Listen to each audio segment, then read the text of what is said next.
super lakas ng tama mo, sorry, I'm burping. Mm. Ang nangyayari, minsan may naiiwan na residue. Sa bibig? Oo, dito, sa nose, Oh. minsan may naiiwan dyan. Mga ganon. Sino nakita mong may naiwan na residue? Madalas lahat naman sila. Based on my experience. Diba? Diba? So parang, oo. So, Kaya titignan mo ganun na. yun. Merong residue na naiwan kay Marcos Jr. na nagba-viral. Na sa isang parang ceremony, okay. naalala mo? Meron ditong puti na pulbo, tapos inabutan siya ng panyo ng kanyang PSG. Nakita mo yon? So inabutan siya ng panyo ganyan.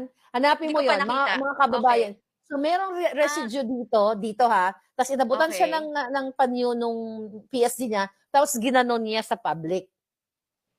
Oh, So hindi ko eto bang nakita residue? yun. So ikaw, kasi ako wala pa, never ko ako Hindi ko pa nakakita nakita. ng